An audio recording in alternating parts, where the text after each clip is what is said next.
Seeing it as 7 p.m., I would like to call our April 25th, 2024 business meeting to order. If we could stand and start with the pledge. I pledge allegiance to the flag of the United States of America and to the republic for which it stands, one nation, under God, indivisible, with liberty and justice for all.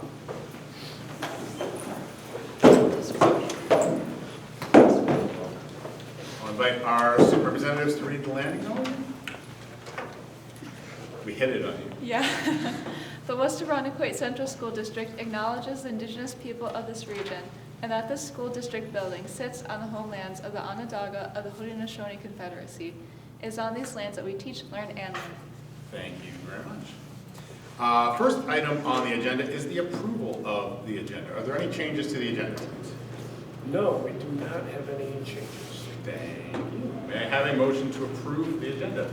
Mrs. Warnwell, seconded by Mr. Connor. Any questions or comments on the agenda? All those in favor? That is 7-0, Mrs.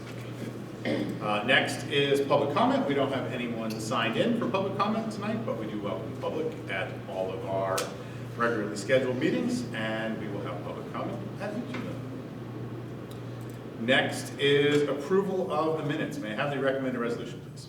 Be it resolved that the minutes of the March 21st, 2024 business meeting, the April 11th, 2024 study session, and the April 18th, 2024 BOCES budget vote and election be approved as presented.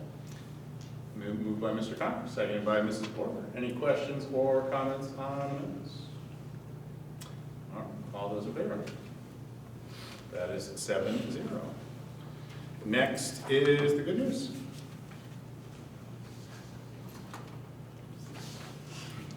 Forty-two local veterans and 110 students participated in the Living History, the second annual event that welcomed former military members to IHS for a unique educational experience. Veterans shared stories in small groups and talked about their lives before, during, and after serving. Channel 8 did a story on the event. Diver George Nordic skier Lily Rafferty and track runner Elizabeth Tyler earned all grade Rochester honors from the DNC for the winter season. They're all juniors. For the 17th straight year and 23rd time in the past 25, West Irondequoit is one of the best communities for music education in America. The designation is from the National Association and Music Merchants Foundation. Work by 10 IHS students was selected and displayed through the student lens. The exhibit at the Image City Photography Gallery in Rochester.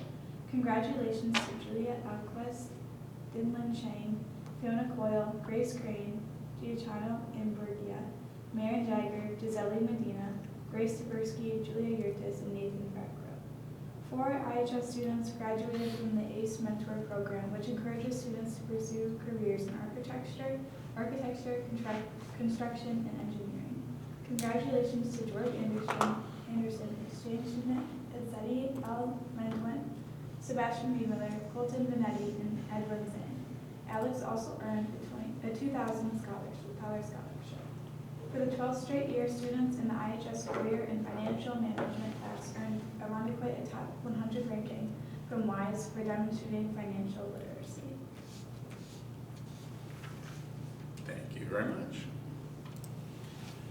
Next is a report of the superintendent. Thank you, Mr. Metris. So I just want to start out and again, just congratulate everyone that we celebrated tonight for tenure, special moment, and once again, just thank our Office of Human Resources and Ms. Kramer and Ms. Raines for all the work that they put into that. It was a lovely event.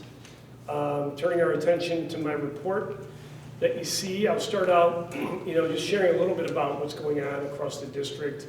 I'm always amazed by the partnerships that our people have forged in the community and the way that they bring those things in and leverage them on the behalf of our students. So what we see here is a conductor from Nazareth University working with our 5/6 orchestra. So again, at a really young age, but working with them on their string control and different things I read about that I don't really understand. But what a great connection for our children, and what a way to inspire them to keep working hard and aspiring to do even more. So we next asked the question, and how are all the children? And again, the answer is they're doing well. If you look up there on the screen, we had a number of tremendous and highly successful fun nights at our buildings. In the upper left-hand corner, you'll see a fan favorite, which is the Gaga Pit.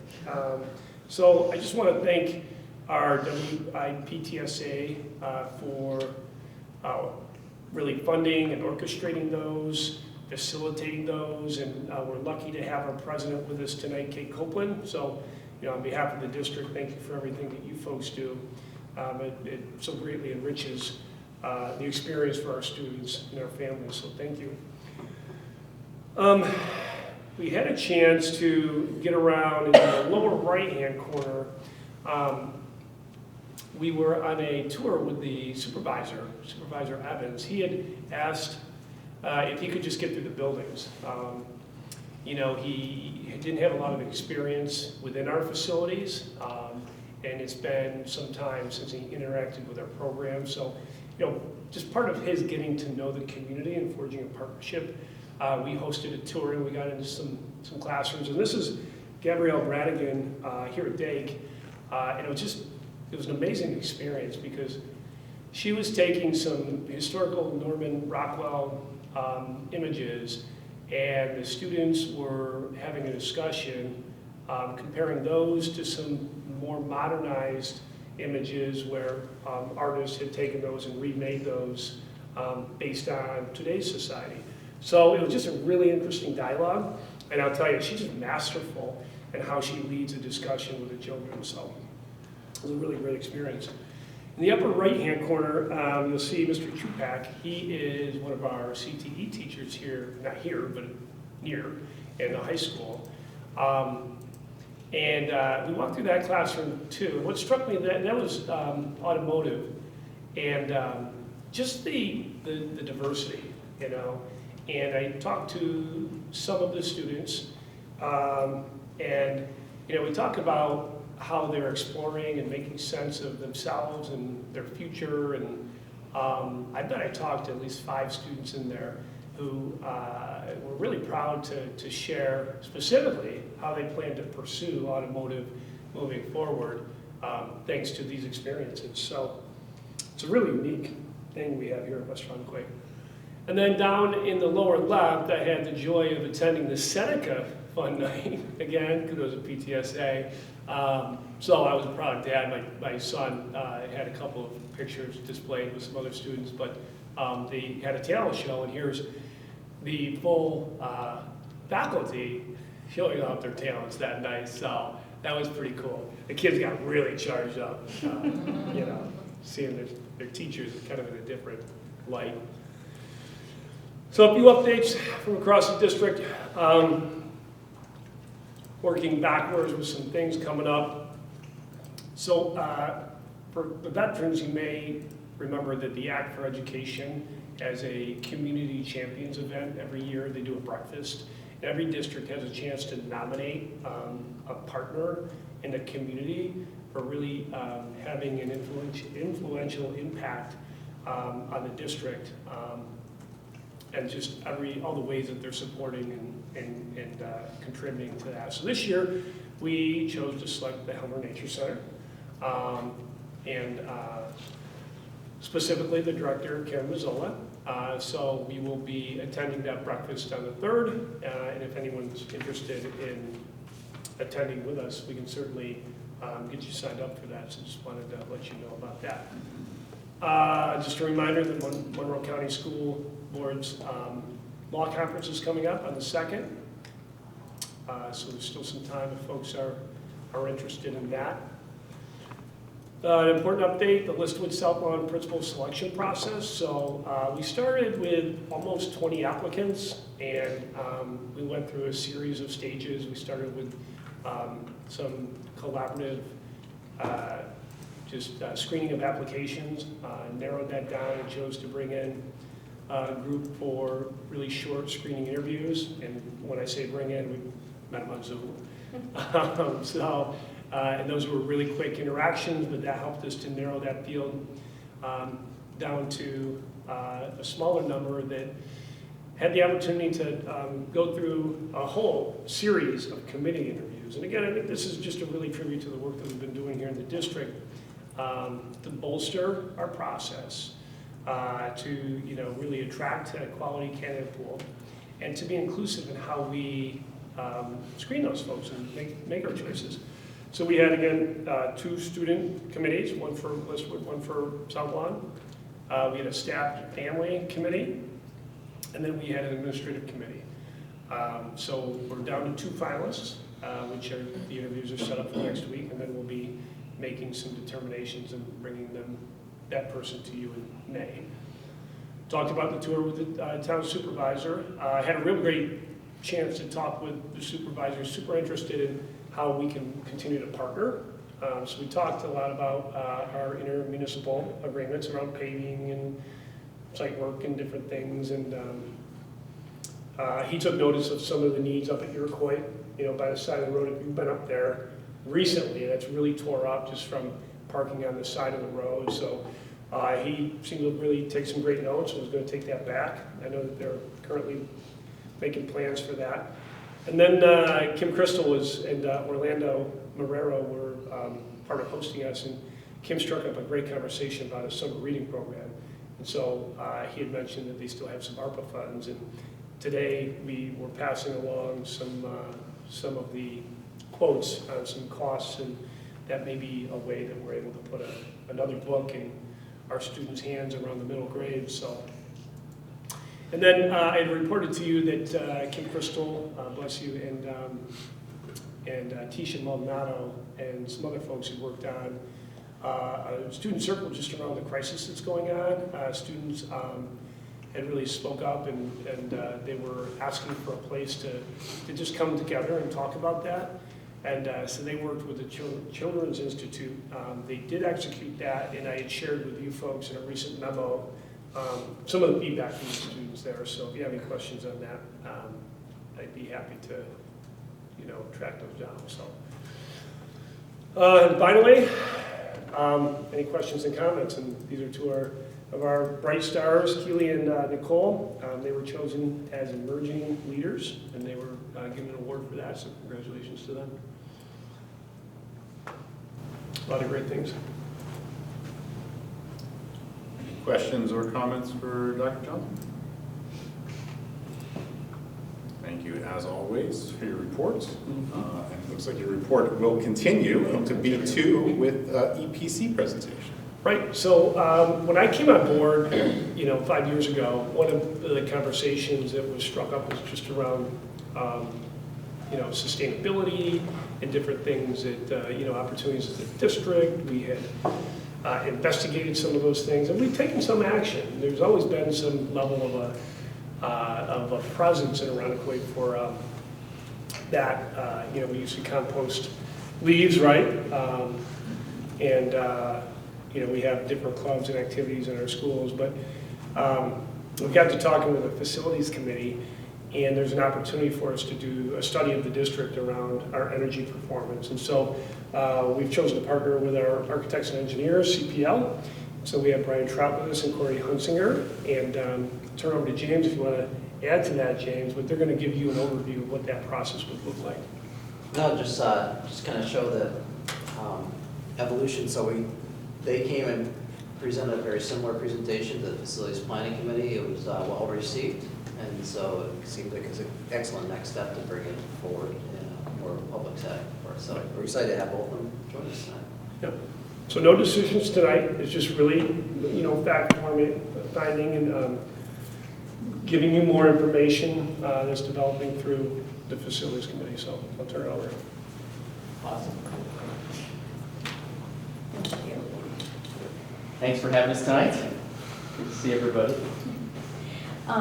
Real quick, an energy performance contract is a capital project in a sense. However, it's based on energy savings. So this Sorry, we're standing in front of this. Hold on a second. This slide here kind of represents your current state, which is, you've got maintenance and utility costs annually that are figured into the annual budget. An energy performance contract will look at improvements, replacements to improve your energy performance throughout, the financing period of the project and beyond.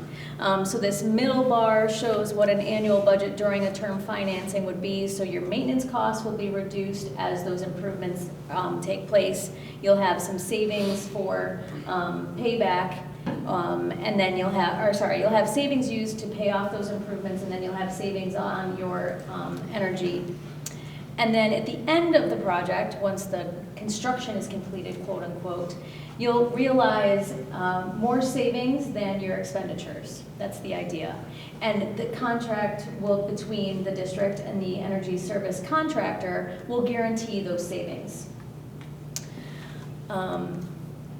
So there's a lot of words here, but basically this is all legislation at the state level. The project pays for itself through energy savings, as I explained earlier.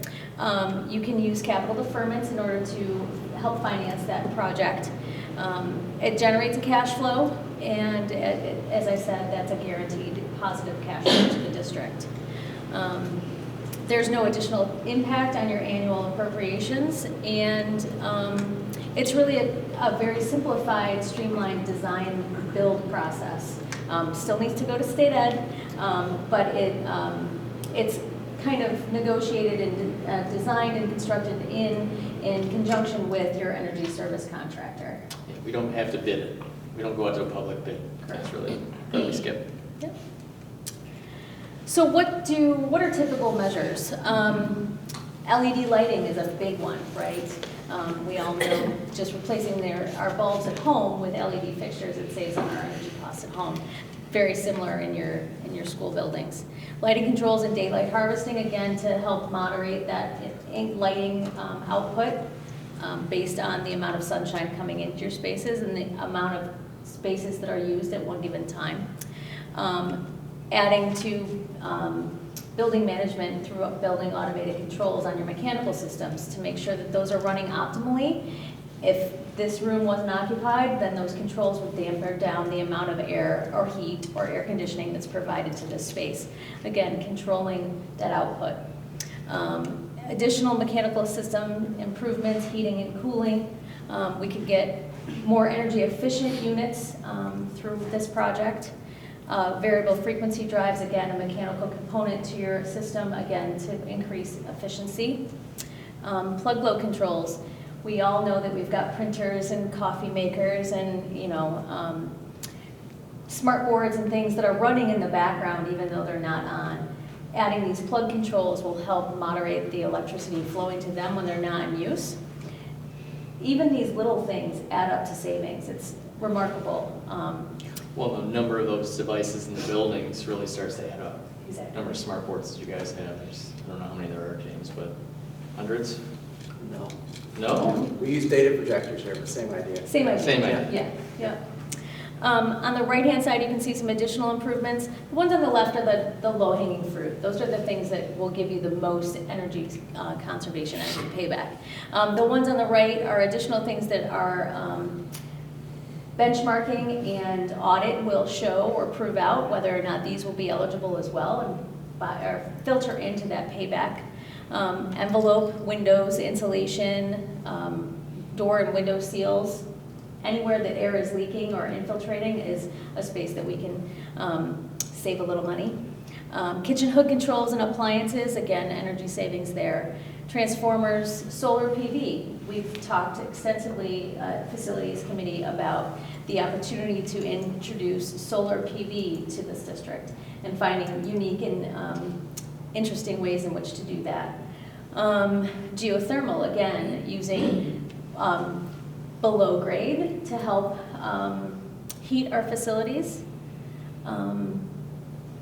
Battery energy storage systems, energy supply negotiating, and end-of-life equipment. These are all things that will be evaluated as part of the benchmarking and audit process to see what the best solution for West Aronicoit would be. So the LED lighting will have a very quick payback. You might get return on that in 3 or 5 years. The total EPC has to have an 18-year payback. So you can take something like a solar PV that unfortunately might have a 25-year payback and couple it with your lighting. The whole project will pay back in 18 years and allows you to get some solar that otherwise you may not be able to afford. So we couple things together like that and look at what's the best way to leverage the savings. Or you can decide just to do the lighting and the entire savings comes back to the district. That can go back into your capital reserve or be used for other things. So we've got a lot of options with the project. Exactly. Any questions about conservation? So what does it really look like? There's 2 phases to an energy performance contract project. The first phase, CPL will do a benchmarking and an indexing analysis to determine where you are in relation to your school district peers and the rest of your community. We'll do on-site assessments to look at your existing conditions to see what of those eligible things that we just spoke about would fit nicely into a project. We compile the data, put together that assessment, and present an assessment to you all for review. From there, we will solicit RFPs for energy service contractors based on the benchmarking that CPL puts together. Once we get those RFPs back, we'll review them with the district, and then at that point, the district can determine that they want to proceed with the next phase, or they can stop right there and think about it for a bit. Right. So the nice part about this is it really shows you how you compare to your neighbors. K-12 schools in New York State will all be benchmarked and they'll see where you fit with everybody else in this region. We're not trying to compare you guys against somebody in the Carolinas or up in Maine. It's New York State, and really you'll understand how energy efficient you are. If the district decides to proceed into phase 2, that's when the ESCO, the awarded ESCO, would do an in-depth analysis and an audit. An investment grade audit is what it's called. They'll go into every building, do an analysis, soup to nuts of your facilities, your existing utilities, and put together that laundry list of items that could be replaced as part of a project. Then we'll go through the formal design process. We do submit to state ed, as I mentioned. It does go through an SED review process. Unfortunately for EPCs, they've been historically taking longer to review than a traditional project. We estimate about a year for the SED review process for an EPC. As Brian had mentioned, once that SED approval is granted, we don't need to take it to bid. We can work with the ESCO and negotiate the construction. So construction will kick off as soon as possible, and then ongoing services throughout that process. At the end of construction, as I said, is when you'll start to really realize those energy savings. And SED is taking longer because they go through and check all the math and the work the ESCO has done to make, to show the EPC is going to have payback in 18 years and there's value for the district. SED, they don't trust anybody, they check everything. So they go through and reevaluate the whole thing again. So it really makes sure the taxpayer is getting good value for their dollar. So that's why it takes so much longer to get through state ed. So it's a good check and balance because we're looking at it, CPL, the ESCO is looking at it, and then SED is really looking at it hard, and then of course it's the district, make sure it makes sense for the district. So there's a lot of check and balance in this. So we may not have to bid it, but we're still going through the hoops. Any questions about phase 2? I can go through a schedule of what it would look like if you decided to proceed this route. Benchmarking and on-site assessment could start as soon as you guys say yes through, the summer. We're thinking it would take us probably 2 months to get through that process. Then RFPs would go out to those energy service contractors. We're thinking hypothetically June, July. And just to pause there for a second, so the service that we provide really puts the upfront work in and evaluates the items that we feel are truly going to pay back for the district, and then we send those out to the ESCOs. So they're all looking at the same light bulbs and photovoltaic, panels, and then they give a proposal on what the savings is and what they provide the district for savings. So without that, the RFP goes out and the ESCOs come through, they walk the building, and they'll pick and choose what they feel is a good sales pitch for the district. And we have to go through and try to figure out, lights are easy, photovoltaic is easy, but we're really gonna get savings back on water consumption, right? Water's cheap in New York, probably not, but there's been some how do we say this politically correct,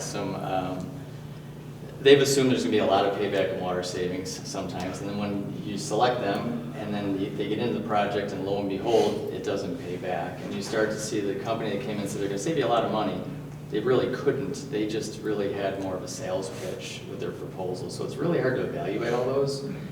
So with us picking a handful of things we know we're gonna pay back, give those to the ESCOs, have them all compete on those.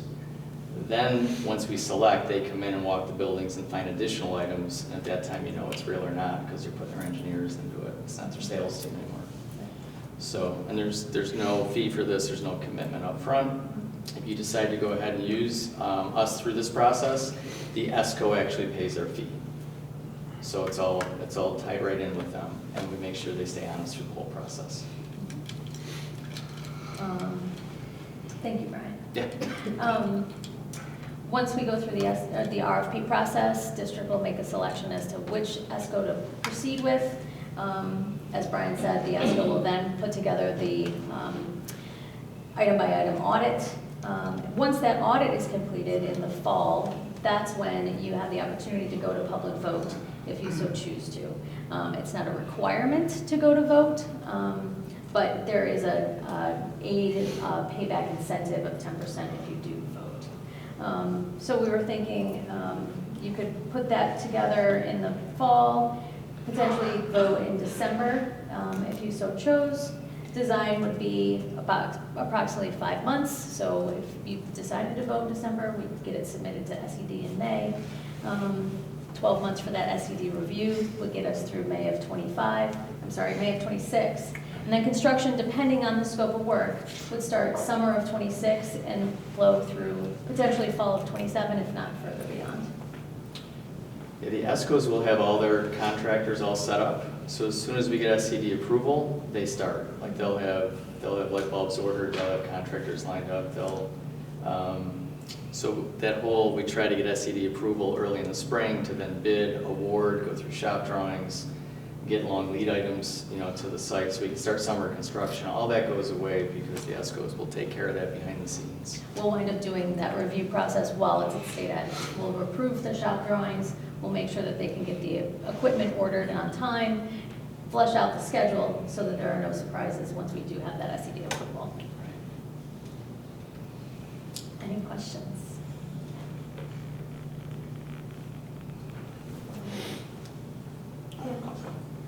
So on the one slide, you talk about energy supply negotiations. Can you just, so they would go to our energy suppliers? Because right now we have a cooperative bid through BOCES that does all 19 districts, right? Yeah, so in that Together, In case, John. that case, it Yeah. wouldn't really Wouldn't work. be savings. I didn't think so. And then typical, like you said, the project, and then the first chart, like, so is this financed then, like a capital project over 15 years? And you're seeing the payback during that time? Yeah, it can be I'm sorry, step over, I can see Sorry. it, John. The ESCO can finance the entire project and take care of everything, or the district can finance the entire project, or anywhere in between. So it's what's best for the district. Some districts that are cash poor and can't pass a capital project choose not to go to public vote and have the ESCO finance the whole thing. And we have the opposite situation in other districts, where they do everything upfront and finance everything. And do you have an idea, like, how many districts in Monroe County have done this already? That's a great question, I don't. We can find out though, we can dig into that a little bit. We've done quite a few in our careers, and what I like is we stopped doing them for a little while just because it was really hard to evaluate those proposals that came in from the ESCOs because they were all over the place. Savings would be, from the low to 4 times that, X to 4X, and really hard to evaluate what was real. With this process where we go in, our team goes in, we have a team member we hired out of the Train organization, did this for Train. And Greg comes in and he picks those, handful of things that he knows are gonna pay back. And we negotiate on those. And then based on those negotiations, the SOAR comes in and finds additional items, so. So it also talked about like mechanical systems, heating, and cooling, and, the variable speed drives, which would be part of any heating system upgrade right now. So since it doesn't have, it can be a capital project, but it doesn't have to go to vote, so. But do we use capital dollars for it? Did you say there's some capital dollars that are used? You can. You can. So that's a way we can, I didn't know you could use capital dollars without vote. That's why. This is the one exception. Yeah, saying this is no kind vote. of new that. Yeah, no vote and also no bidding. Right. Yeah, it's very unique for schools. It's interesting, I didn't, thank you. Yeah, I didn't know. yeah, absolutely. Yeah. So it's an interesting way to just, at least we suggest at least benchmark your district, see where the buildings are, understand where you've got opportunities for savings. And then once we understand which buildings have the opportunities for savings, and maybe all of them, come in and find what those items are, and at least give you guys the information to understand what this would entail. And then from there, you can figure out time frame and scope, and if it even makes any sense. We could just roll the information into our 5-year plan. It becomes a future capital project planning as well.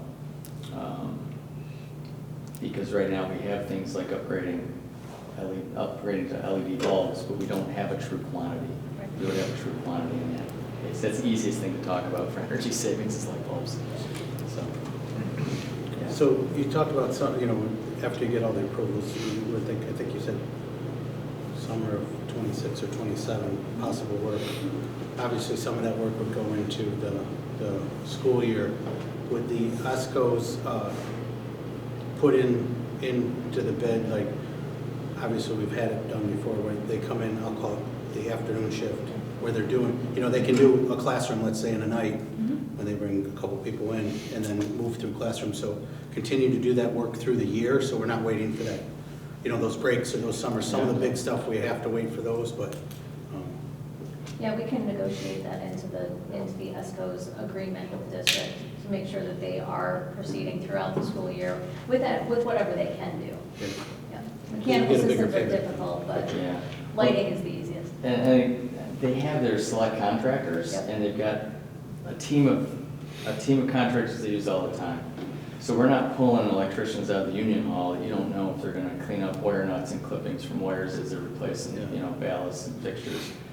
These guys do this all the time in schools and in hospitals, Going and to be the next one. yeah, so in the last couple we did, the guys were doing between 3 and 5 classrooms a night. Just get in and move through it, they clean up. They work with John's team, the custodians, and make sure the doors are unlocked, floors are clean, there's a double check, they lock them back up, they're out, they just move right down the line. So it's it's been successful in the past, yeah. So I guess my last question, there's no obligation, no cost for phase 1. Aaron, is there board action that needs to come from the board to authorize that and to engage in that? Well, that's where I started out tonight, is just really leveling you up to some of the conversations happening in the facilities committee. So we'll bring it back, there'll be a recommendation that comes through there at some point, yeah. Okay. I do think, I can't remember I caught this, but it could potentially go to vote, John. Well, there's a bonus for the vote. Right, exactly. Yeah. I just want to make sure that was. Yeah, you actually lose the 10% incentive aid that Yeah. we get on all our projects if it does not go to vote, Yeah. so Okay. it's, Yeah, yeah. but it doesn't have to, No, right. no one will work with our typical financial consultant, right, it's Bernie Donigan's office, and Sarah, just like on any other project, and she can run the 2 scenarios with or without the 10%. So all that's done exactly the same, work with James on, how much cash you guys may want to put into it, how much reserve. So, yeah, the nice part is there's time, this is just an introduction to it.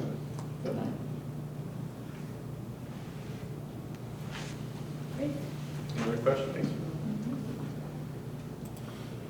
Well, thank you as Okay. always. Yeah, Thank you. A lot of good Thank you. information Yeah, here. enjoy the rest of your meeting. Thank you. Thank you. Next is the report of the student representative. This is the IHS News Report. Jonah Carrier recently set a school record in boys lacrosse for face-offs. The University of Maryland-bound senior now has more than 540, eclipsing Jeff Arndt's mark of 522, which stood since 2002. The Eagles are off to a 7-2 start. IHS's jazz choir, Golden Blues, hosted a vocal workshop on Tuesday where Rockport and Churchville Chiley's jazz choirs came and sang. Members of the choirs made friends, sang their hearts out, and got to eat tacos. Local jazz expert Alan Jones oversaw the choirs and offered feedback on how to improve. Approximately 80 students and 4 faculty members performed in the annual major work concert at the Hochstein School of Music. IHS's jazz band members traveled to New York City last Friday to participate in a competition. They had a fun time and ate lots of pizza. IHS's newspaper club, Verquate, just finished its 3rd issue. Since COVID, we have been unable to produce 4 quarterly issues, but this year that will change. Unfortunately, I don't have extra copies with me, but I'll bring them next meeting. Students and staff alike are looking forward to the annual Arts Fest, which will take place on May 17th. Arts Fest is a day full of pottery making, rock climbing, singing, dancing, food, fun, and much more. This concludes the IHS News Report. On Monday, April 22nd, we met with the students from the high school. Freshmen shared that welcoming, like when they entered the school, it was very welcoming, and it's been continuing to say that a positive experience for them. They like the fact that they're able to interact with upperclassmen and other students throughout the school, and they feel like they can build a good connection with the teachers inside and outside of the classroom. They were also thankful to have Link Group in the beginning of the year, and they thought that that was something that was helpful to help them adjust to the new school. Sophomores really enjoyed the opportunity to be able to take their permit test at the high school instead of having to go to like the DMV to take it. They liked that opportunity. And they really enjoyed the spirit weeks that we have, like in the Avenel game and unified sports. So access to different involvements at the school. And then juniors really like the connection between students and teachers as well, and the strong athletic program we have at our school. And seniors really like Spirit Week, and they felt like they had a positive experience at the high school throughout the 4 years.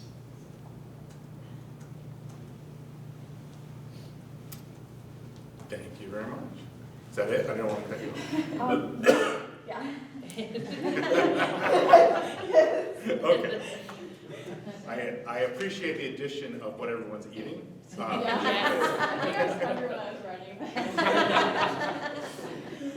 As always, you're more than welcome to stay. We have more thrilling presentations like the one that you just witnessed. But of course, if you would like to leave, you're more than welcome to. And we will see you in a month. Thank you. Thank you. Thank you.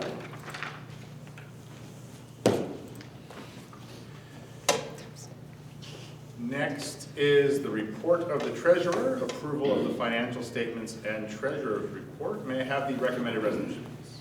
Be it resolved that the March 31st, 2024 financial statements and treasurer's report be accepted as presented. Thank you, Mr. Bennett. May I have a second? Second by Ms. Fornwall. Dr. Jones? Thank you, sir. Mr. Brennan, anything to add? The important points are in the executive summary. We're in a really great position cash flow wise. We've received about 86% of our revenues, and we've expended 64% of the budget. We've received a large state aid payment that was scheduled. Typically, state aid always lags in the year a bit, but we received about $8 million in this last month, and we're expecting about another 25% of our expected aid later this year. Excellent. Questions for Mr. Brennan? All those in favor? That is 7-0. Next is business. Dr. Johnson. Mr. Brennan, do we have any updates? Just the budget update a little bit later in the meeting. Okay. All right. Next is instruction. Dr. Johnson. Speak of it. Yeah, Thanks. just a couple quick updates. First, I just wanted to mention I'll have a more thorough report next meeting, but I was very lucky to be able to attend with a small team last week, the Learning in the Brain concert. It wasn't a concert. It was a conference, but it was just as fun as it was. With 3 staff members, and it really focuses on learning from the perspective of neuroscientists and brain researchers.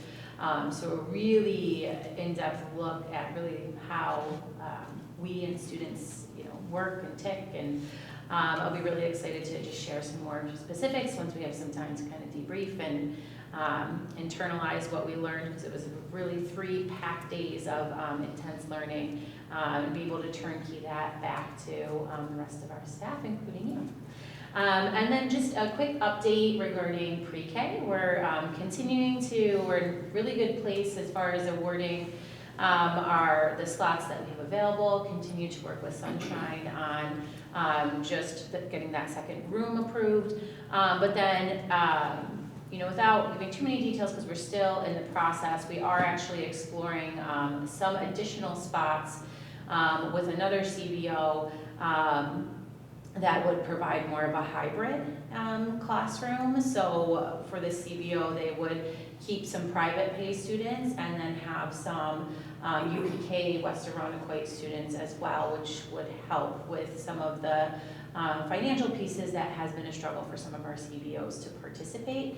And I contacted the Office of Early Learning at New York State to just ensure that this was something that, was okay through the grant. And we actually last year had a bit of a hybrid class last year as well, and it was. So it won't be, an entirely new classroom, but it will be some more additional spots, so which is always great for our students. So I'm just excited to share that update, and we're working through some of the specifics right now. Hey, any questions for Ms.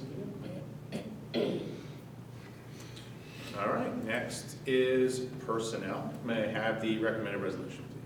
Be it resolved that the personnel agenda dated April 25th, 2024, as recommended by the superintendent of schools, be approved as presented. Moved by Mr. Sullivan, seconded by Mr. Connor. Dr. Johnson. I'm going to turn it over to Ms. Kramer to introduce that. Thank you. So tonight we have, for your approval, we have resignations of some of our certified staff of an elementary teacher, teaching assistant, speech language pathologist, another teaching assistant, and social worker. We have recommendation for retirements for a science teacher of 31 years, 9 months of district service, and an assistant superintendent for 19 years, 2 months of district service. So it's a total of over 50 years of service to our students. We have the resignation of a cleaner, secretary to the assistant principals, district receptionist, 2 teacher aides, food service helper, maintenance mechanic 3, and a lunch and bus monitor. A change in employment status for a food service helper for 5 hours a day to 6.25 hours per day. A leave of absence for an English teacher, and the appointments of a speech language pathologist and some at-will per diem employees of a food service helper and long-term substitute elementary teacher. And then recommendation for a permanent civil service appointment. So congratulations to a cook manager, cook, and 2 food service helpers. Thank you. Questions or comments on that? Seeing none, all those in favor? That is 7-0, Ms. Lustig. I was going to amend the motion to remove the assistant superintendent. We're very excited for you, but it is a major loss for us, and we wish you all the best, and thank you for your decades of service to this district. And I'll just add that Michelle's going to be with us through September. So we have time to celebrate all of the contributions, but I do want to say, having worked with you for the last 5 years, you really, as we talked about with our newestly tenured colleagues, you really do embody that whole spirit and commitment. All means all. Every day, we talk about leading through some of the toughest times with COVID. they had dog years. I don't even know what to call your years because the complexity of that was just unbelievable in the way that we not only did that, but really helped to bolster our systems and structures around human resources. I know for a fact that our staff have felt extremely supportive, so thank you. Let's give Michelle a.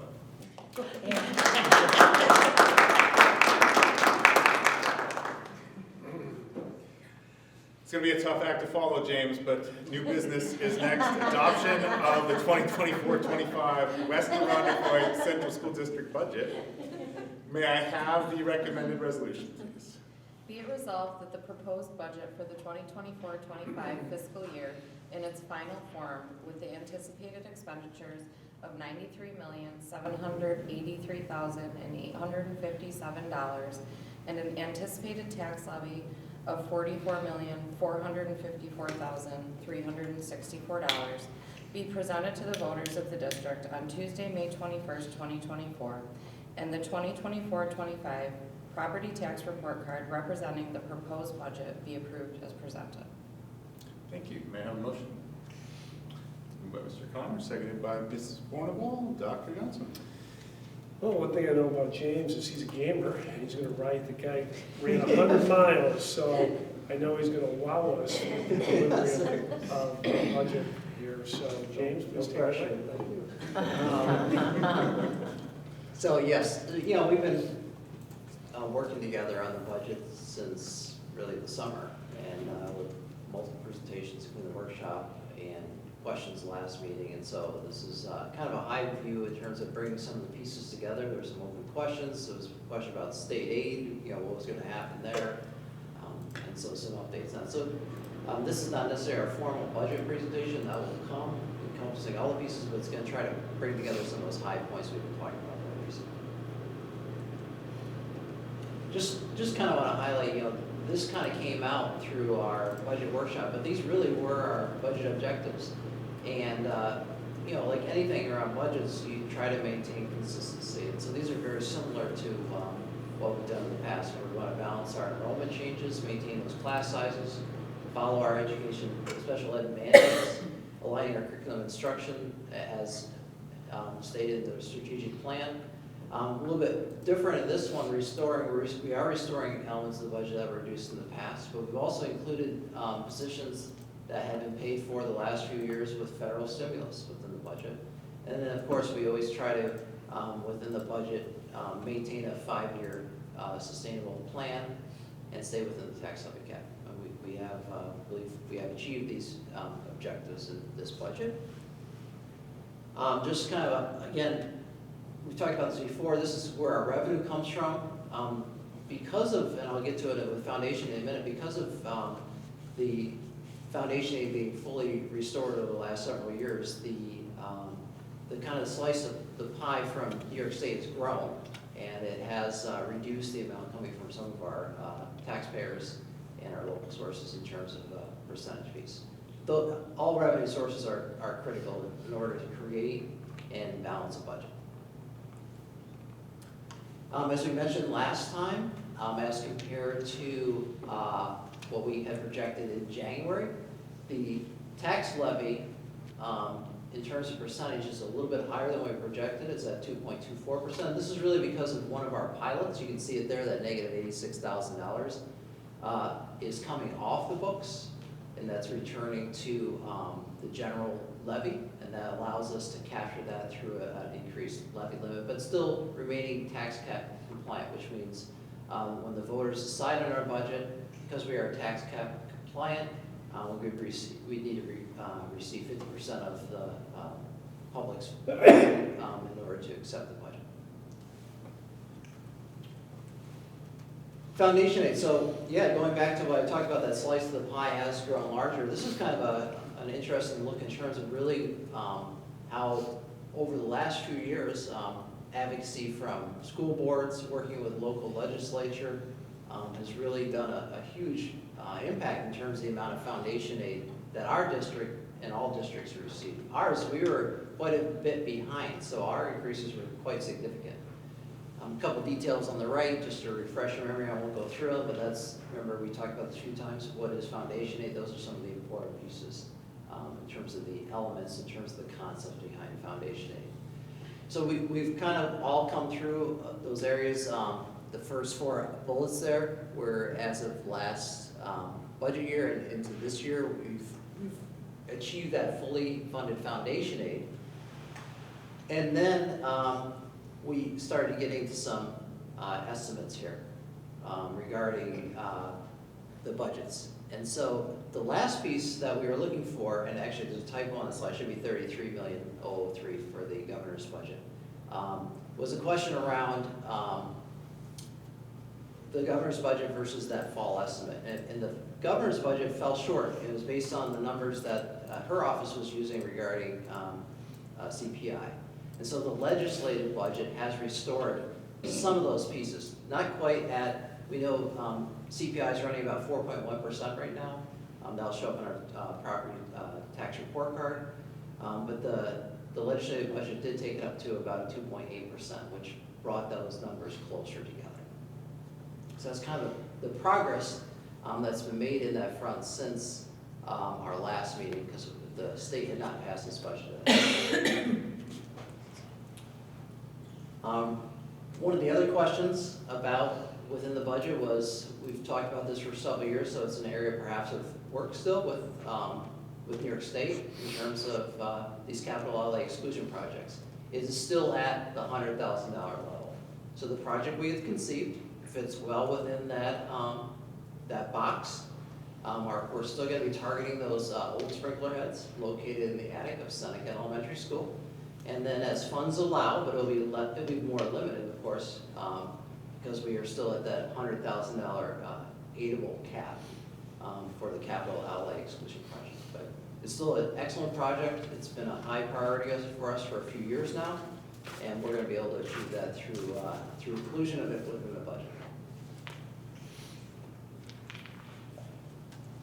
Back in January, we looked at our expenditures and developed a budget envelope. So in January at our workshop, the budget envelope was $92,973,637. So looking at projected costs, really working through a rollover budget. So we take historical data in terms of different costs. Some we know, like we know of our contractual costs in terms of salaries. We can quantify some of those stimulus positions coming in. Other areas are more unknown, and they evolve as we start to develop our budget. So a couple things that came up since that time. Some budget items get higher, some get lower. These are some that kind of were somewhat of outliers in terms of increases. One was our special ed out of district costs. So although we do try to budget conservatively for those costs, it did exceed what was projected, about 70% more costs from our current.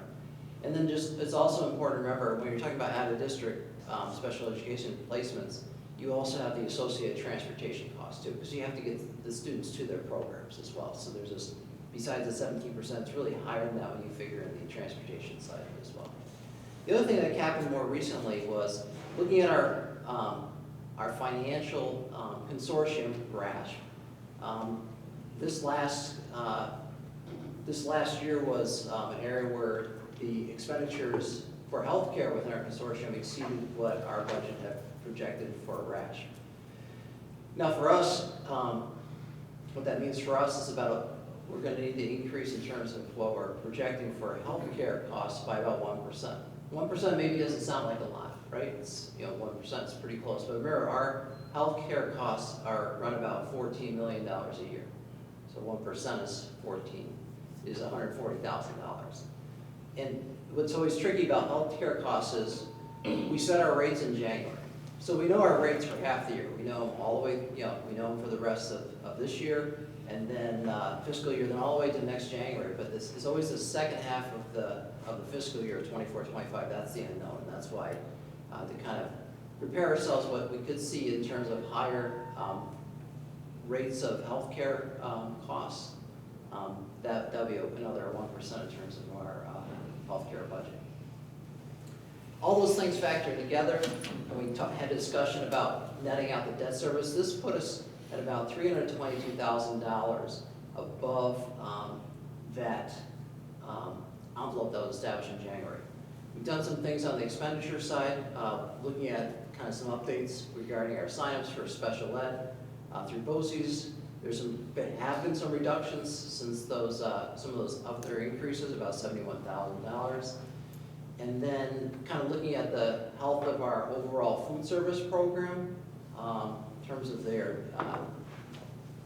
terms of producing a surplus currently, so being able to reduce that subsidy for next year by $50,000.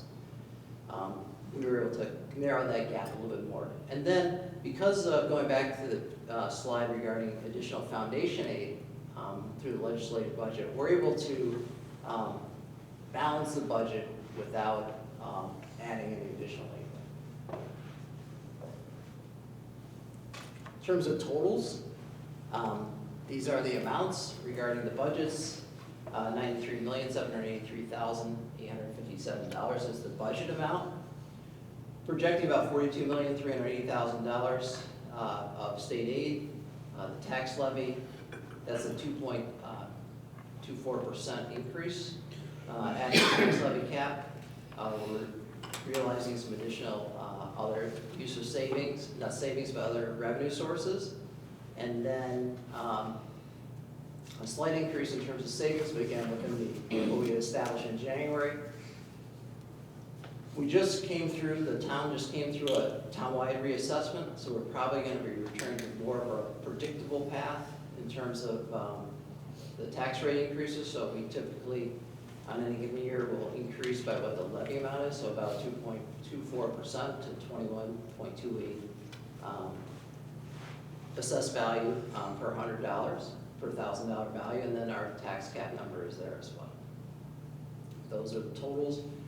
Just a reminder, what the voters vote on is the expenditure amount, the $93 billion number there, and because we are tax cap compliant, we would need a 50% affirmative vote in order for the budget to pass.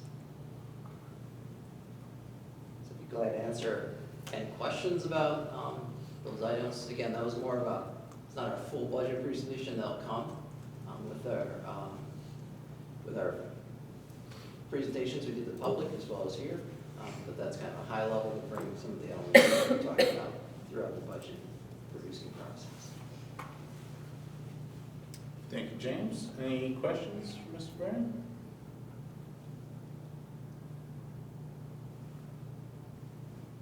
Okay. Historically, we have done a roll call vote. So you can allow board members to say what they want to say about supporting or not supporting the budget. We'll start with Mr. Vey and work our way around to. So James and Aaron, thank you for all your work on the budget. Being a late state budget, there's a lot of unpredictables that go up to almost the last minute. Right? Like this week, James was getting the new numbers and running them, so thank you, James, for taking the time to do that. Aaron, thank you for keeping the board informed of those developments as they came along. I do support the budget. I will make one statement with that. I'm a little disappointed that we couldn't stay inside the envelope from January, and I think the board, maybe this summer, we need to look at that budget timeline, and because we do make some estimates in January, do we need to look at changing some of the timelines when we make those? Aaron and I had a conversation this week about this, because of some of the numbers that come in, would it, and I don't know what that looks like, I would look for James and Aaron to maybe help us with that, but look at how do we look at, we haven't looked at that timeline in a while, if we use it, but is it the best, or could we, is there a better process that we could look at that? So that would be I support the budget, but I would like to, it's more about the process of how we got there, and is this an opportunity to look at our tools that we use and be able to enhance them some more. Yeah, I support the budget basically because it has achieved all the objectives that we set forth for establishing the budget, so I'm in full support. I also support the budget. I think besides the late state budget that we're dealing with, and I appreciate all your hard work, but we are also dealing with the COVID money ending. and how do we handle that? So there were several challenges going into creating this, so I really appreciate your hard work, and I fully support the budget. I also support the budget. I thought this was a very thoughtful and informed process. Like Justin said, we achieved those objectives while being mindful of how our tax dollars are being spent, and most of all, how they're being applied to best suit our district students. So I do support it. Yes, I'm also in support of the budget this year. I would be curious to see, like John's, different ways that we could see not to be held hostage by state aid every year, but I'm definitely in support. I feel like the budget is really looking at all of our students and making sure that they have everything they need to be successful. So.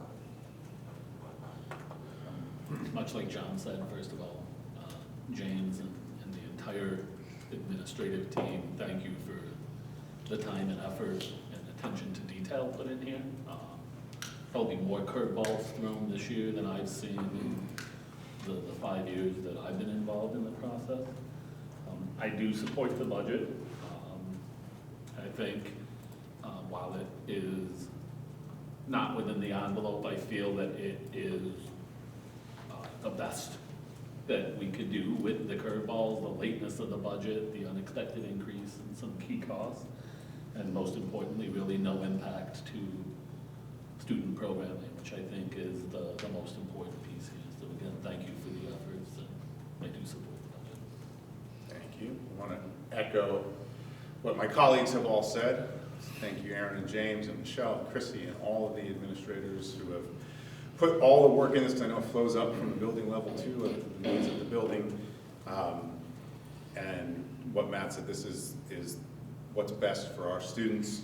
I'm also frustrated by the state timeline. It really puts us into a really tough position to try and be the best fiscal stewards we can be.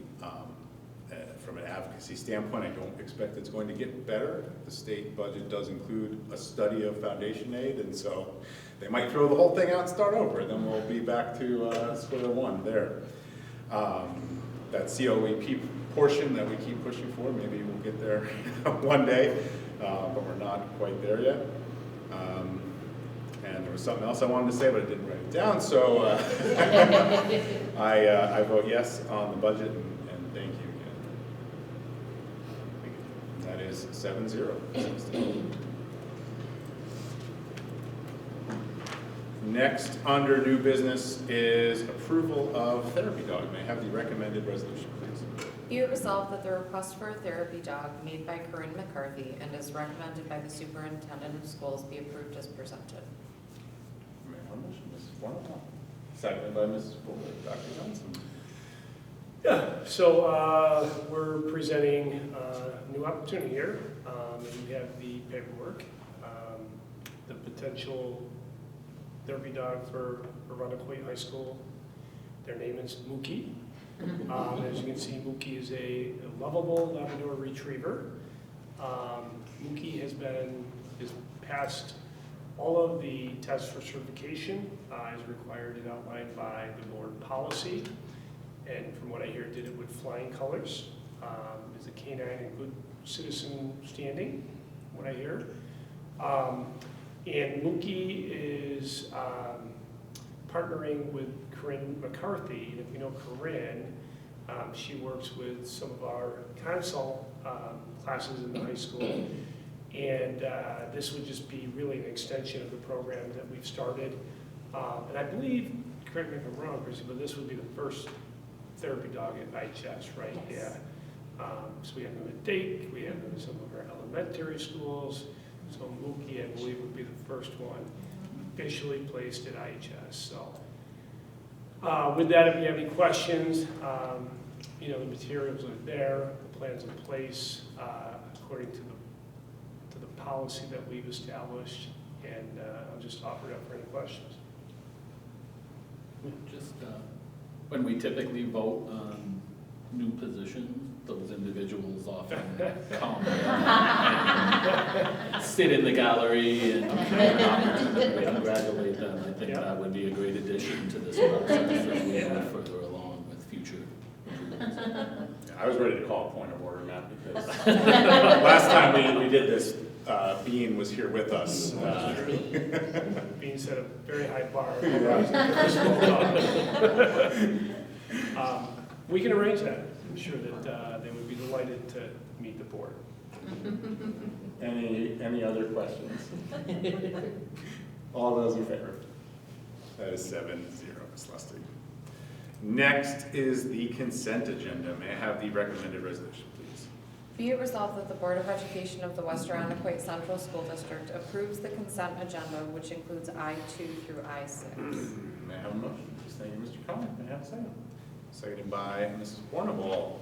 Tonight's consent agenda includes recommendations of the Committee on Special Education, surplus food service equipment, vote personnel, bid award, fine paper, policy approval, general revisions, and that's going to be policy 5660 for wellness.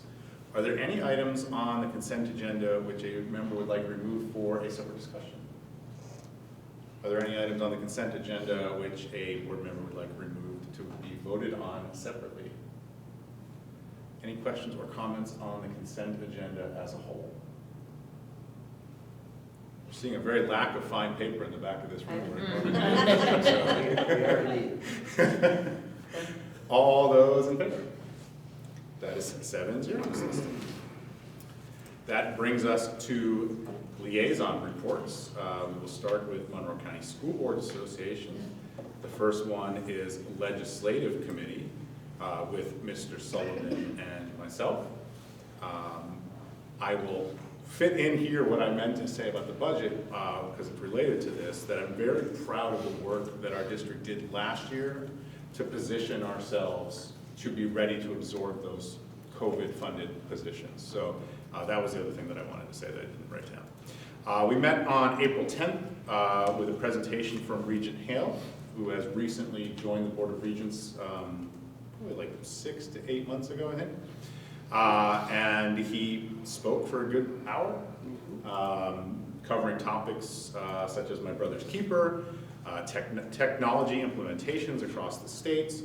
One of the things that he's really focused on is the graduation rate metrics versus what students are leaving high school, career, and college ready, because he doesn't feel that those numbers are the same. So that's something that he's paying attention to. Chronic absenteeism is on his list. We had requested as a committee for update on the Blue Ribbon Commission.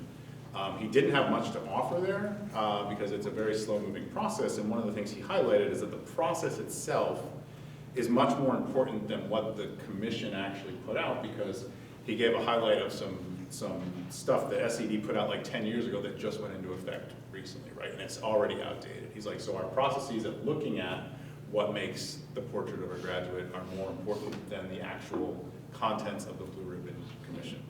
And then, as he is known to do, wandered off into some tangential territory about Web3 cryptocurrency and DAOs, which I appreciated, but I don't think anyone else had any idea what was going on.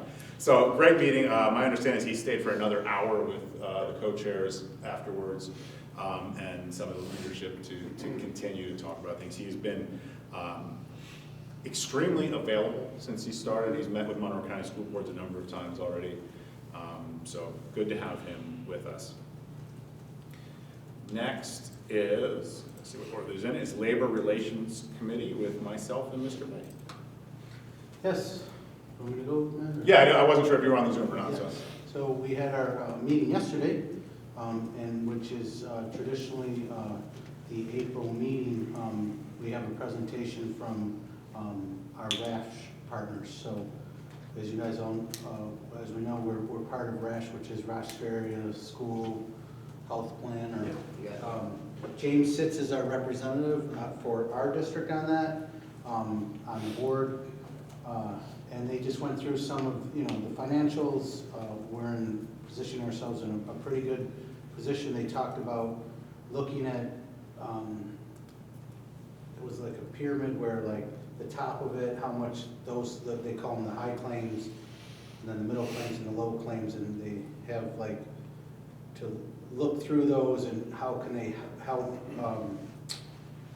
mitigate those, working with the participants to get them the right services and everything, and maybe move them from a high claim area to a medium claim area, again, to save some money.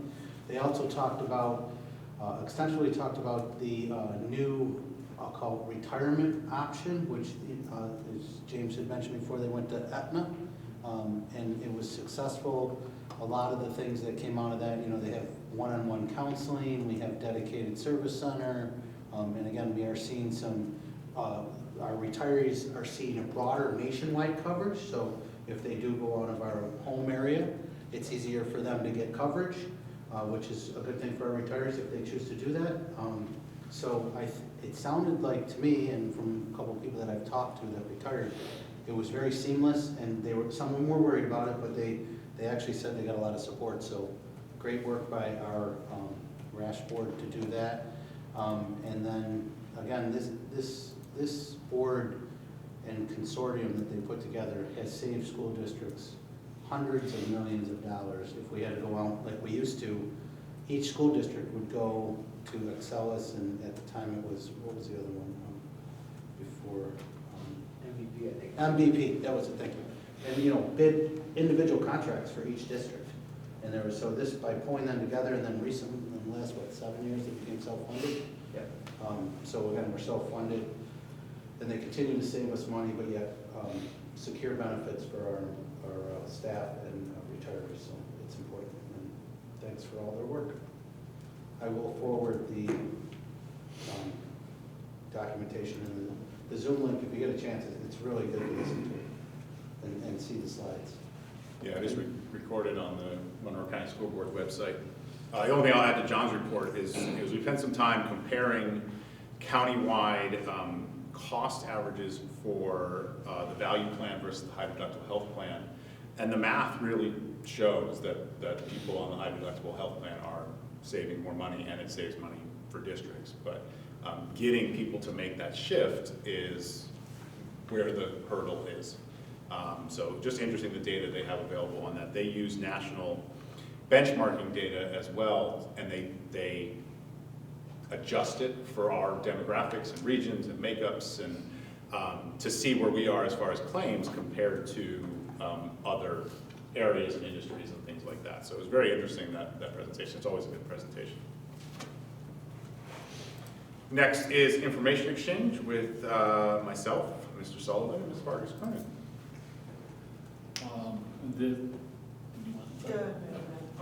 This past meeting was held last Wednesday. The topic was one that I hope we don't have to worry about for several years. It was the search for superintendents and sharing of best practices. While I came in just after that search, what I heard about it sounds like we may have had a role in establishing some of those best practices, or at least working close enough with BOCES to make sure that we executed on them. Yeah, that was pretty much it. Anything I missed? Or? Yeah, no, it was conducted by Dan White and Joanne Antonacci, the district superintendents for BOCES 1 and BOCES 2. I will definitely say it was a trip down memory lane for me. And John and I went through that experience just a little over 5 years ago. Dr. Johnson was there and some help. And I will say to our credit and the board at the time, we definitely followed all of the best practices that were put out there as far as, they talked about open and closed searches and the benefits of those and how you involve, community stakeholders in a closed process and things like that. So we checked all those boxes, and we don't need any of that information anymore. It was also a 2-for-1 special at the Information Exchange, and in the afternoon we had a tour of the Golisano Institute. I was able to attend, Ms. Crystal was able to attend as well, and it is just exceptional over there. So this is, it's a 24-month, it's the Golisano Institute for Entrepreneurship and Business. And it's an alternative credential to post-secondary degrees. So it's a 24-month program. It runs year-round, so there's 4 quarters a year, and it's an 8-quarter program. The maximum cost per student is $8,900 a year, so it's very affordable. The curriculum is very streamlined. It only runs from 8 to 1:30 every day, so people have the opportunity to work in the afternoon or be home, for childcare purposes. We're really, really cool, and some of it is subsidized. Tom Galisano pays for the operations budget out of his own endowment. But man, it is high tech. Like, we went in some of the classrooms, and they have smart monitors on every wall that can be controlled by the laptop that they give you, and you can present from here, you can present from there, you can divvy up into small groups and all sorts of stuff. Walked out with Kim Crystal, and she's like, how do we get this into the budget? And I was like, just tell James. But yeah, really, really cool. Right now they only have about 50 students. Their capacity would be about 400, so it's small class sizes all across the board. And they have a good mix of students directly out of high school, students with some college and no degree, and students who actually already have a college degree but are learning, like coming back for this instead of like an MBA or something like that. So lots of neat stuff going on there, and another opportunity for our graduating seniors. That brings us to community liaison reports. The first one is Helmer with Mr. Connor and Mr. Mick.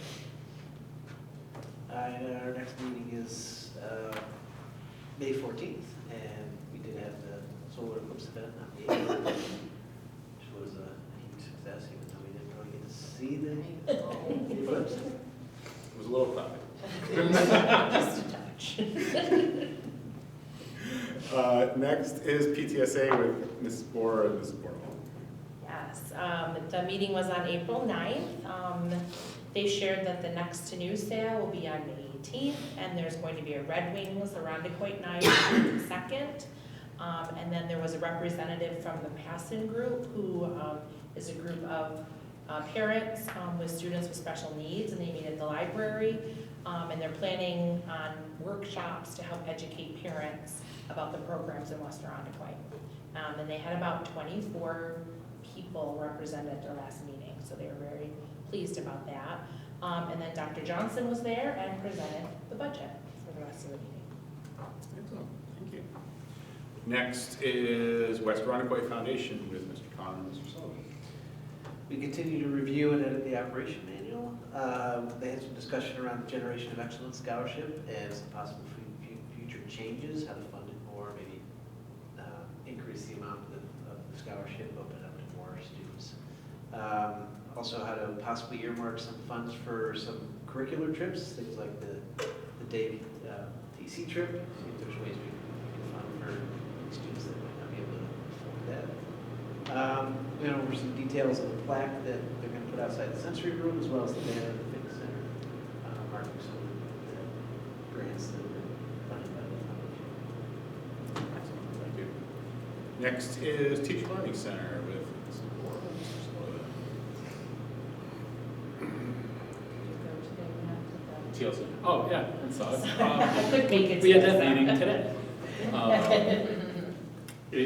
The focus was just some review on a couple of the PDs that had happened since our last meeting, but a big focus on potential PDs for next year. There was a survey that was issued to all of the staff to identify where some of the biggest areas of opportunity, so talked through that a little bit.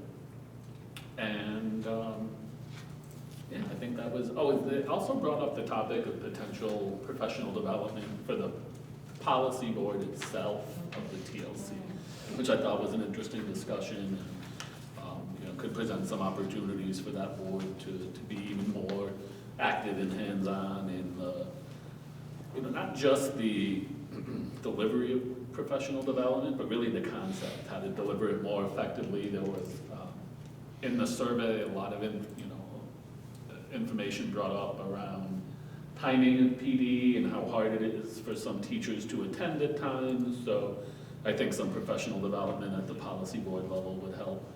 Maybe they think about things a little bit differently there also, but I thought it was a pretty good meeting. Thank you. Next is facilities with myself and Ms. Vargas Cronin. I know you weren't able to attend, so we met a week ago today. We talked about the annual facilities update, which will be presented for board approval in June. We talked about the master planning update, which is going to be a very thorough, comprehensive book of our entire district facilities and everything that needs to be done and is the state of all that. We got to see a sample from another district. It was a couple hundred pages and there's a lot to it. So that'll be available in paper and digital. They should have the draft of that in the fall is what it sounds like. RISE update, as of last week, there were 120 projects ahead of us.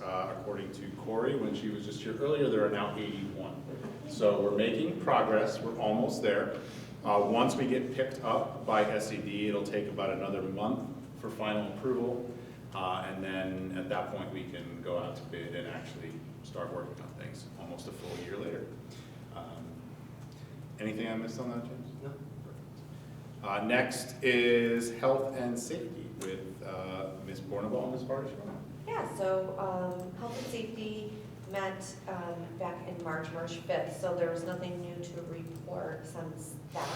Our next meeting is on May 21st. Thank you very much. That brings us to buildings, and the first is IHS, Mr. Bay. So, it's hard to follow our student reps because they take all the information. I was gonna talk about the tacos, but, so things are great at IHS. You know, they're excited as they go into the final stretch here. Some exams are coming up, APs and stuff that they're getting ready for. Kids are doing extra time with teachers, and you know, from some of the students I talked to, really excited about the programming that we have there. So both our arts programs and our athletic programs, and then we get to see that. I know, Aaron, you go to a lot more than I do, but the different concerts that we have and athletic events and clubs. And when we had that board thing with all the clubs, you know, it was amazing. So those opportunities for our students are, and they continue to see increase in all those activities. So that's what I think is a really good thing for our students to be able to really explore those different opportunities and learn, right? When they don't know about stuff. So that's really good. And you know, the staff over there is just once again preparing everybody for the final stretch, and exams will be coming up. And the big thing right now is Arts Fest, right? So they're all getting ready for Arts Fest. I just want to add that my son was one that went to New York City with the jazz band, and it was a remarkable time that they had. And so I wanted to sort of give a shout out to Mr. Zugelder, who did a great job with that bunch. I can't even imagine the excitement he had with those kids, but they really had a great time, and I was really proud of them for, you know, participating in the competition and winning the silver award, and it was a great time. So, shout out to him. And I heard good things about the pizza. Listen, pizza, chicken, I cannot even tell you. Yeah, lot of money transfers were going on. Really short 3 days. I'll take for Venmo, right? Yeah. Thank you. John, we should move your report to the meeting when the students aren't here today. Next is Dake with Mrs. Board. Mr. Bergiardi emailed me and wanted me to share about Dake's Best Buddies Club organized an inclusion themed Spirit Week. That was a huge hit. Dake Special Olympians are continuing to prepare for this year's event that will be held in Webster in May. And then over 100 8th graders are getting ready to take their first Regents exams in living environment and algebra. And with the support of teachers, students have been working really hard for these exams in June. I was also able to attend the school-based planning team meeting on April 22nd, and they're planning on their Special Olympics send-off that they did last year, continuing that tradition for those athletes. And they'll be celebrating students at their award ceremony on May 16th. And they're creating a culture and climate committee that will meet monthly for DAKE. And they're busy planning the upcoming Washington DC trip. And a lot of time was spent about the students that aren't going and what their day at DAKE would look like. So it's great to hear what you shared about that other committee about possibly helping to create some scholarships and things. Because there are a bunch of students that don't go, and what do they do when they're here? So that was really cool to be part of that conversation. Excellent, thank you. Next is Rogers, Mr. Sullivan. Been a busy month at Rogers. They had their talent show on April 10th. Fun nights for 4th and 5th grade. The next 2 weeks, 6th grade's Glow Dance is tomorrow night, so lots of excitement there. As we move into May, there's 2 more state assessments on the calendar. So the math assessment is the 1st or the 30th and the 1st, and then the science assessment is the following week. So I'm glad they had a chance to get a whole lot of fun in the month of April there. And I had the amazing opportunity of spending last Friday morning with Rogers Coffee Cart crew. So it is their life skills class, and had an opportunity to see how the whole process worked. So teachers order their coffee or tea or hot chocolate online. A group of students the Thursday before labels all the cups and gets all the, either the Keurig or the tea bags or the hot chocolate ready. And then another set of students make it on that Friday morning, and then the third group of students are the ones that actually walk around and deliver it. And it was really cool because there's certain expectations. They want to make sure that the students are greeting the teacher when they're bringing the coffee, and that if it's coffee, they get this, if it's tea, they get that, if it's hot chocolate, something else. And seeing the interaction between the teachers and the students was awesome. The teachers were really happy when they got that knock on the door, and the students were always so excited to kind of fulfill that order. And little tidbit of information, they make a special snack that they offer to everybody each week. And last week, the snack was potato chip marshmallow treats. So imagine a Rice Krispie treat with potato chips instead of Rice Krispies. And it was really good. It was really good. That sweet salty thing going there, it was fantastic. But it is, it's such a great program.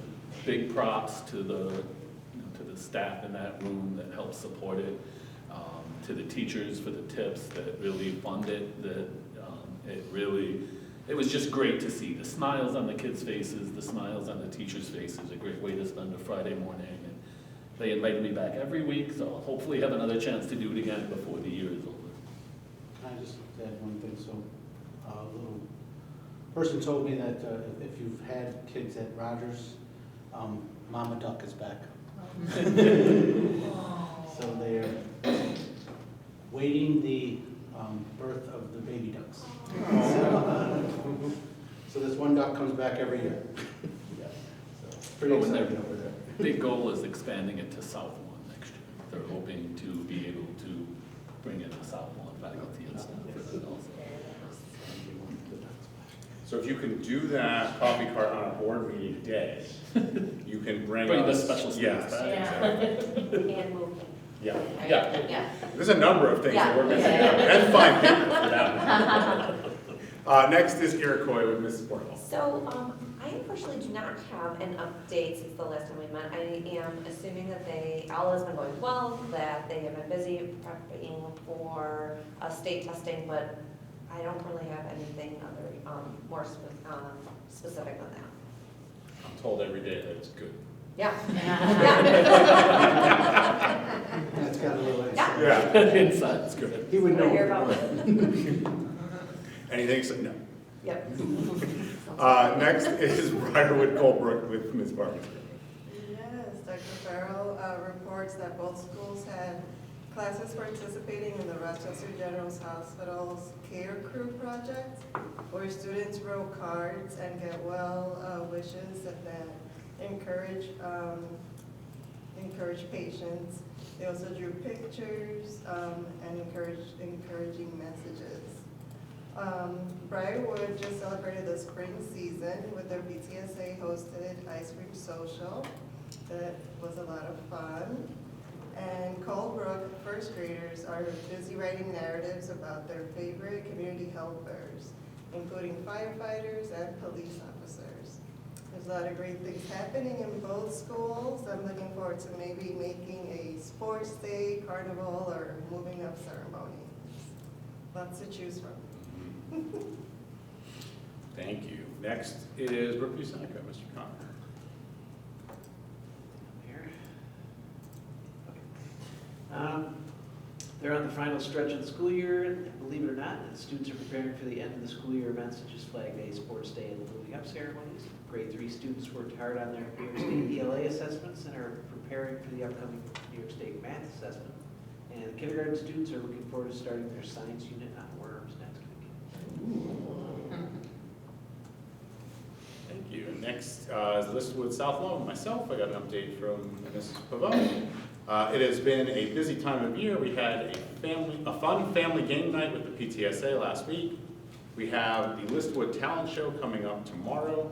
Students are excited with a variety of field trips coming up. It's amazing that it is already the fourth quarter. Our third graders worked hard on the state tests. It was great to see how much they were writing for the written responses. It's also great to see the impact our new math curriculum is having. It has been great to see an increase in the student discourse around math and the strategies that they are using. I also have a walk through at Listwood scheduled on the 9th of May, so I'll be able to report back on that next time. That brings us to future meetings. Will we have some? Yes, we have the budget hearing and study session on May 9th at 7 p.m. at district office. The annual meeting, May 21st, from 6 to 9 at the St. Paul Fire Department, 433 Cooper Road. We have a business meeting and the public hearing for the Code of Conduct on May 30th at 7 p.m. at district office. Thank you very much. Next is executive session. Is there a reason to go into executive session? Yes, there is, to discuss the employment history of a particular person or persons. Thank you. May I have a motion to adjourn into executive session? Thank you, Mr. Connor, seconded by Mrs. Bohr. All those in favor?